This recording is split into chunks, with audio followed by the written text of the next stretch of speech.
Nawasak ng daluyong ang ilang bahay sa tabing dagat sa Aurora. Sa lakas ng hampas ng alon, naputol ang ilang kalsada. Dahil dyan, 3 bayan ang hindi mapuntahan ngayon.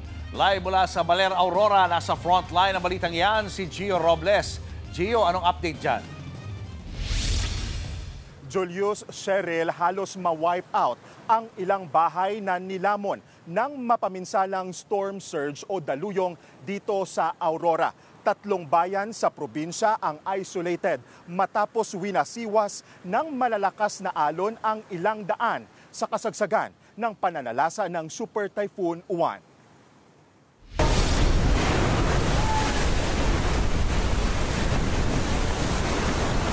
Papalapit pa lang ang Super Typhoon Uwan sa probinsya ng Aurora kahapon. Yeah, here it is. That's a big one.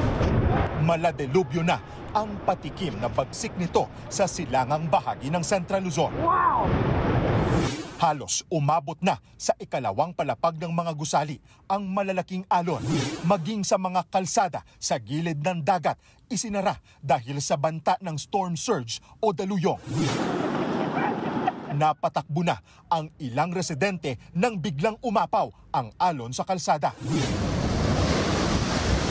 Sa bayan ng Dingalan, nakuhanan din ang malakas na ragasan ng daluyong.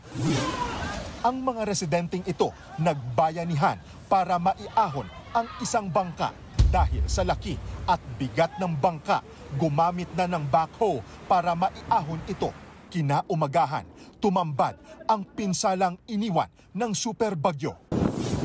Ito po ang daan mula doon sa Ampere hanggang Ditali. Wasak na wasak sa lakas ng mga alon ang Baler Kasiguran Road na nasa gilid lang ng dagat. Nasira totally itong daan, almost mga 200 meters siya na basag talaga ito. So walang madaanan. Dahil dyan, isolated ang 3 bayan sa northern areas ng Aurora, ayon kay Governor Sid Galban. Ito yung nag-iisang daan natin patungo sa bayan ng Dinalungan, Kasiguran and Dilasag. Hindi kami makakuha ng latest update kasi wala kaming communication at pinipilit namin kung paano kami makakatawid. May alternatibong ruta man pero aabuti ng ilang oras dahil dadaan pa sa bundok. Stranded tuloy ang mga bakwit na gusto nang umuwi. Napakahirap po. Mahirap po talaga. Hindi namin alam kung anong nangyari sa iniwan po namin po. Pero may ilang nagpumilit na tawirin ang sirang daan at matinding alon makauwi lang. Yatagal namin yung mga bato para makadang kami. Hinila kami ng ng dagat. Muntik na kami mamatay doon eh. Sa barangay Gupa, halos maubos sa mga bahay dahil sa daluyong. Halos wala nang mapapakinabangan sa mga gamit na sinira ng alon.